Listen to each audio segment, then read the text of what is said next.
तो आज का ट्रेडिंग सेटअप क्या था मेरा, वो दिखाने से पहले मैं आपको सेम सेटअप यहाँ पर 20 मार्च का दिखाती हूँ। आप अगर देखो 20 मार्च को क्या हुआ है, यहाँ पर सेलर्स डाउन में मार्केट को लेके आ रहे थे। यहाँ पर एक डबल बॉटम पैटर्न क्रिएट हुआ और डबल बॉटम पैटर्न की जो नेक लाइन है वो यहाँ पर क्या हुई, ये कैंडल को आप ध्यान से देख लीजिए। ध्यान से इस कैंडल को यहाँ पर ये देखिए, ठीक है।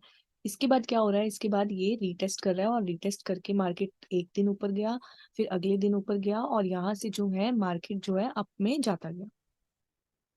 राइट। अभी इसी ट्रेडिंग सेटअप को, ये जो मैंने आपको ये डबल बॉटम पैटर्न दिखाया है, इसी ट्रेडिंग सेटअप को आज पे लेके आते हैं। क्या ये सेम सेटअप है? इसी तरीके से जो सेलर्स है वो डाउन में आ रहे हैं, यहाँ पर एक डबल बॉटम पैटर्न क्रिएट हो रहा है। ये जो नेकलाइन है डबल बॉटम पैटर्न की, ये वाली, ये इस कैंडल से ब्रेकआउट हुई, लेकिन यहाँ पर विक्स ब्रेकआउट नहीं हुई थी तो मैंने एंट्री नहीं बनाई।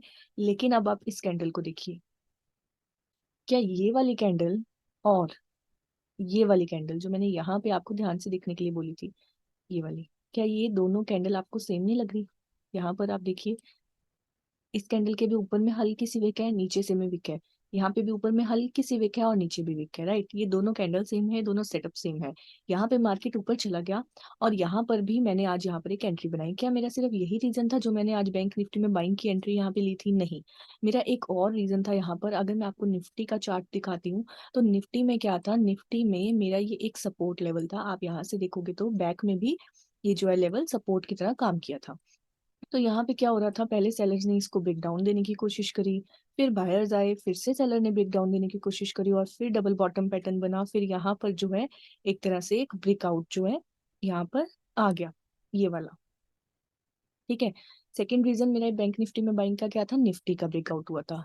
और रीजन था मेरा यस, आप यहाँ पे ये रिलायंस का चार्ट देखो, इसने सुबह सुबह आते साथ एक सपोर्ट फॉर्म किया, इसका ब्रेक डाउन दिया, बट सेलर्स इतने एक्टिव नहीं हुए, बायर्स घुमा के ऊपर ले आए। सेलर्स ने फिर से नीचे की जाने की कोशिश करी, बायर्स फिर से ऊपर ले आए। तो यानी कि यहाँ पर भी जो बायर्स है वो एक्टिव थे। ठीक है। और अगर हम बात करें एचडीएफसी बैंक की, यहाँ पर इतना प्यारा बाइंग सेटअप था, फिर से यहाँ पर आप देखो डबल बॉटम पैटर्न एंड अच्छी कैंडल से ब्रेकआउट। यहाँ पर मेरे पास इतने सारे रीजन थे आज बैंक निफ्टी में क्या करने के, बाइंग के। तो अब यहाँ पर क्या हुआ, यहाँ पर मेरा ट्रेडिंग सेटअप एकदम सही था, बट यहाँ पर क्या हुआ, जो ये है मेरा, यहाँ पर जब ये यहाँ के रीटेस्ट के लिए आया, यहाँ कहीं पर मैंने एंट्री बनाई और इस स्विंग के लो के नीचे में मेरा जो था एसएल था। अब मार्केट देखिए ध्यान से, घूम के वापस आ गया। मेरी एंट्री बिल्कुल सही थी बाइंग की, लेकिन मार्केट जो है घूम के वापस आ गया और ऑलमोस्ट मेरे एसएल को हिट करने ही वाला था। मैंने आपको टेलीग्राम पे भी यहाँ पर एक एंट्री बताई थी कि यहाँ बाइंग की एंट्री लेनी है क्या, लेकिन यहाँ पर आप देखो कि बस इतना सा ही मेरा ऐसे लेट होने से बचा। अब क्या था, यहाँ पर टाइम था मुझे मेरी पोजीशन को बचाना था। क्यों? क्योंकि अब देखिए आप एसएल ऑलमोस्ट 50% से भी नीचे आ गया, मतलब आधे से भी नीचे आ गया। तो अब मैं एक तरह का एक्सपेक्टेशन नहीं रख सकती कि ये ऊपर जाएगा ऊपर जाएगा, तो मुझे यहाँ पे पोजीशन को लाइव में मैनेज करना था।